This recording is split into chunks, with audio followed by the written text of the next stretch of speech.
Hello, I am Sue Shapcott in Madison, Wisconsin. Today we're going to talk about how you start the downswing, how you transition from the backswing to the downswing.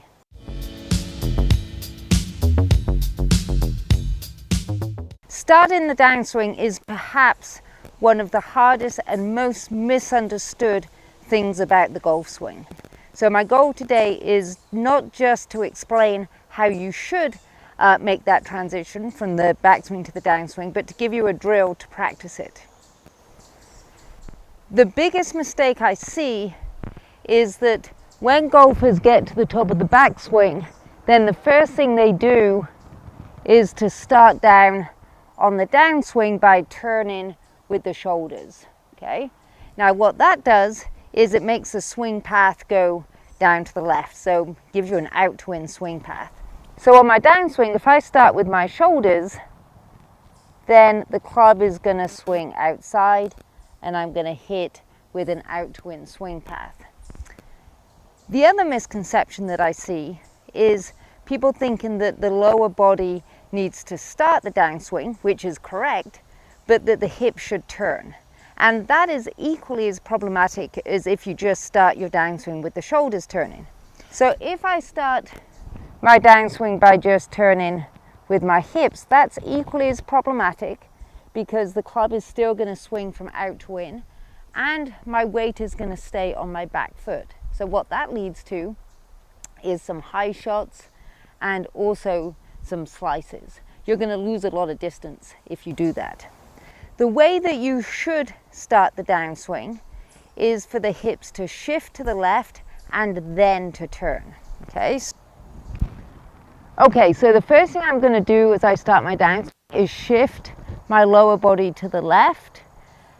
And as my hands and arms are swinging down and past the ball at impact, then my hips are going to turn. So it's not that the hips don't turn, it's just that we need to get a little bit of a shift to the left, starting with the lower body to transition into the downswing. Now what that's going to do is it's going to shift your weight over to the left side, so that's going to help with some club head speed.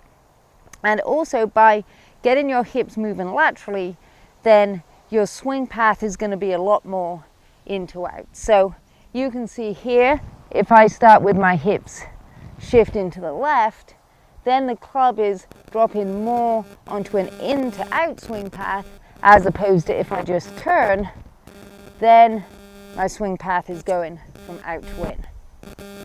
So my favorite drill for getting golfers the feel of transitioning from the backswing to the downswing is to stick something in the ground. Here I've got an alignment stick that I've just stuck into the ground. I'm going to stand just about an inch or two